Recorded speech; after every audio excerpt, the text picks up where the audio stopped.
Здравствуйте, это реальные новости, а реальность такова. Применять оружие, получается, нелетальное, по ногам, животу, по яйцам. Человек, который постоянно собирается кого-то наклонить и жалуется, что с ним пытаются это сделать, приказал стрелять по яйцам.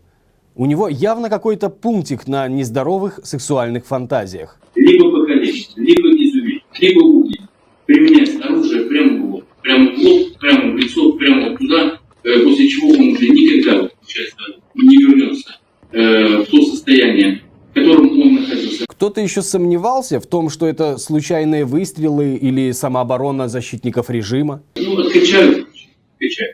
Не будут мне половины головного мозга. И туда ему не дорога. Потому что в основном все те, кто выходит на улицы на данный момент, участвуют в этой рейсовой войне, переезжают участники, которые блокируют дороги, нападают на пенсионеров, бросают коктейли Молотова. Это террористы. Это лишние люди в нашей стране. Селекция. Мы об этом уже говорили. Задача перед прислужниками провести отбор народонаселения для выращивания нужных людей. Кивал и соглашенцев. Замарать кровью свое окружение не по локоть, а с головой. Понятно для чего. Вот светлое будущее клочка земли, о котором постоянно толдычит старый шизофреник. Задача предельно ясна и обозначена. Уничтожить активную, думающую, несогласную часть населения, а если вдруг человек выживет, то должен остаться овощем или как минимум потерять возможность иметь детей. И все это только для того, чтобы потом его отпрыском, того самого, который отдает приказы, было проще властвовать над любимой. Он умер, конечно, от резиновой пули, которая прилетела ему в груз, он сказал там в майке, я думаю, что с обратной стороны майки она там не застряла. Что российское оружие, травматическое оружие, с близкого расстояния от боевого ничем не отличается. Они об этом знают и не церемонясь стреляют на поражение. У них карт-бланш на убийство. На своих сходках говорят спокойно. Для них убийство невиновных – дело привычное. Работа. Президент сказал еще. В декабре месяце со всеми этими моментами, которые на улице есть, надо разобраться, пожалуйста. И я знаю, что если я сейчас поддамся на договор, что уйду, им всем конец. Их просто уничтожат. Уничтожат, как и многие здесь будут делать иллюстрации, будут делать издевательства. Будут все то, что написано, что придем, сождем, поломаем и так далее, это все осуществится. Область сформирует, внутри войска сформирует, ОМОН поставит на колени, унизит и так далее. И многих других, кого только они посчитают. Если среди ваших знакомых, соседей, во дворе есть те, кто все еще не стесняется ходить под погонами, напоминайте им, что лучше люстрация, чем статья с пожизненным или смертным приговором, который пока еще не отменен. На дворе январь, до декабря разобраться не удалось. И это не недоработка уполномоченных, а постоянный незатухающий протест, который в последние недели только набирает размах во дворах. Задушить не получилось и не получится. Режим рухнет, ляснется рожей о свои же приклады. Вопрос только в том, какой ценой. Как говорил дедушка Ленин, в стране только одна сторона имеет право применять оружие. Это государство. А за оружие никто не берется. Я имею в виду из мирно протестующих. И это не дает шанса раскрутить усатую машину репрессий на всю катушку. А куда дальше, спросите вы? А вот куда. Создается база данных. Эта база данных, кто попал второй раз, кто попал второй раз, он должен там остаться. Сказано разработать, сделать лагерь, не для военных пленных, не для интернированных, да, а лагерь для особо сорокопытных, для отселения. Поставить колючую проволоку, получается, да, помещение сделать теплые, да, кормили, да, чтобы работали, но там их держать, пока все не успокоится. Концлагеря были в планах. Нет сомнений, что и остаются. Может быть, кому-то сложно в это поверить? Мы нашли материал, который был опубликован на одном небезызвестном телеграм-канале за авторством одного известного террориста. В июле в телеграм-канале Нехта был опубликован пост, в котором говорилось, что пограничников свозят в Дзержинск, предположительно для подготовки к созданию фильтрационных пунктов.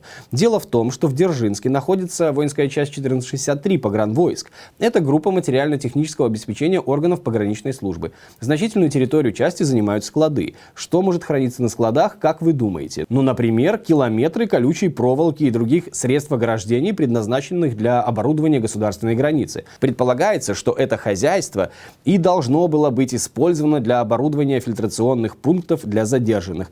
Пограничники едва ли должны были тренироваться разгонять протесты, а вот охранять заданные периметры – это как раз прерогатива подобных видов войск. Что же такое фильтрационные пункты? По сути, это аналог фильтрационных лагерей, которые используются при огромном количестве задержанных во время так называемого особого положения.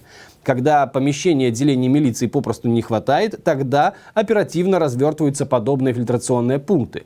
Устройство их изучают курсанты и Академии МВД по программе секретного спецкурса «Действия ОВД в особых условиях». К счастью, особые условия еще не наступили, но все так же стремительно приближаются.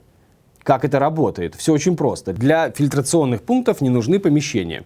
Они нужны только для тех, кого уже отфильтровали, то есть из общей массы задержанных выявили наиболее активных и подозрительных граждан. Для них нужно только специальное огороженное пространство. В городах идеальным местом для фильтрационного пункта являются стадионы.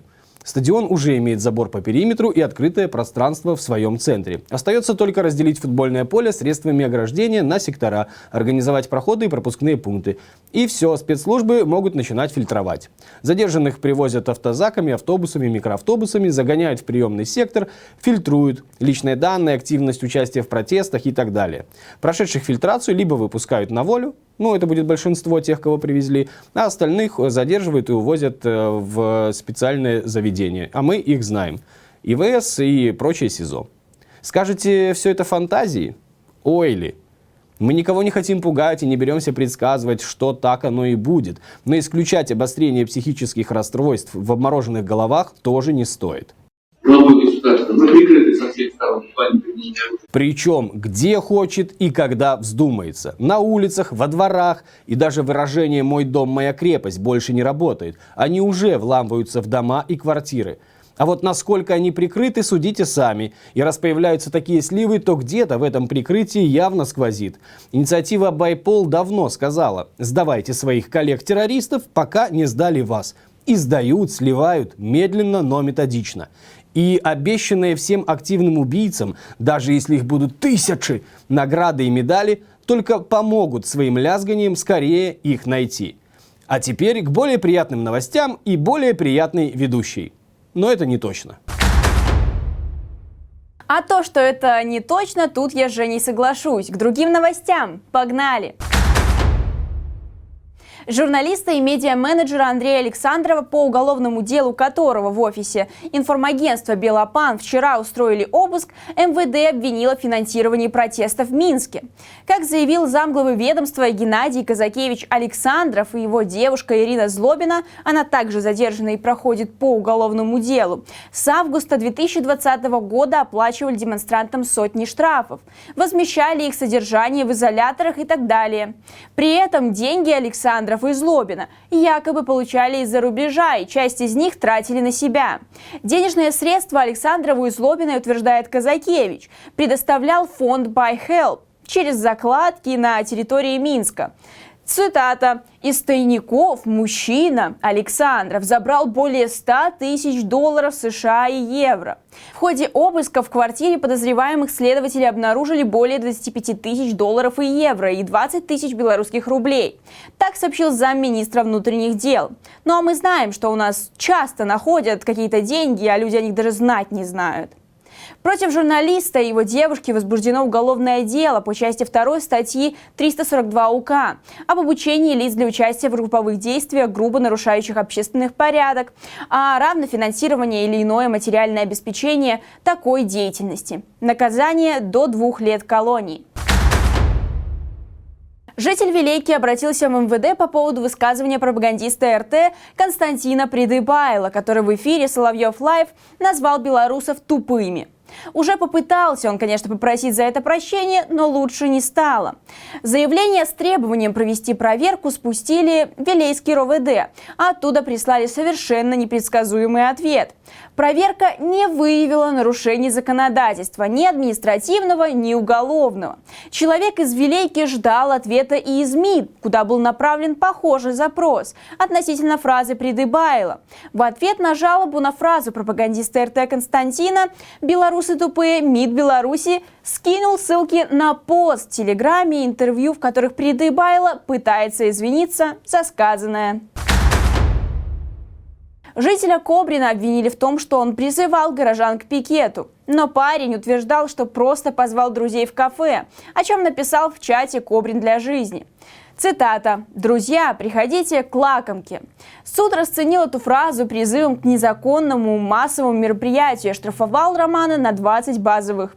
Парень вину не признал, он пояснил суду, что в кафе «Лакомка» угощали бесплатным чаем, и он решил позвать туда друзей. В детских садах будут рассказывать о всебелорусском номенклатурном собрании.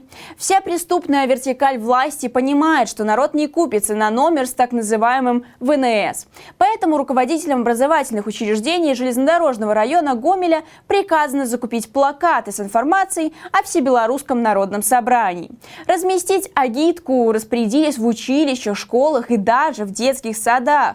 А для достоверности сфотографировать и отчитаться с фото начальству Вайбер. Белорусы вчера вновь активно гуляли. Дворовые марши и акции прошли в Боровлянах, Уручье, Серебрянке, Каменной Горке, Красном Бару и многих других районах, а также городах. Вчера примерно в 8 вечера люди устроили акцию в Дана Молл. Они вывесили огромный БЧБ-флаг и спели хором. После импровизированного концерта флаг остался на месте и провисел в ТЦ больше часа. Никто не мешал его мирному существованию. Спустя время появились 2 человека в форме и спустили флаг. Немного постояли, кому-то позвонив. После этого ушли и вернулись с большим рюкзаком, погрузили в него флаг и унесли его. Дальнейшая судьба флага неизвестна. Более 40 районов Минска собрались для участия в танцевальном флешмобе Иерусалема. Юноши и девушки, мужчины и женщины, бабушки и дедушки танцевали, чтобы мы все вспомнили, что свобода, внутреннее достоинство всегда находят выход.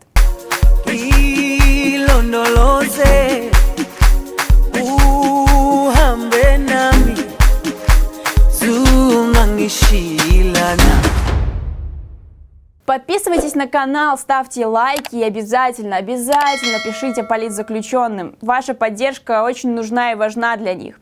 Поэтому все, что вам понадобится для того, чтобы им написать, будет в описании к этому видео. А на сегодня все. Спасибо за ваше внимание. До свидания.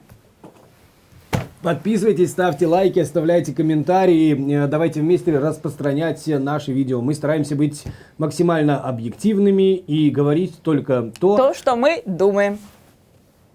Ну, не все, конечно, мы в рамках приличия.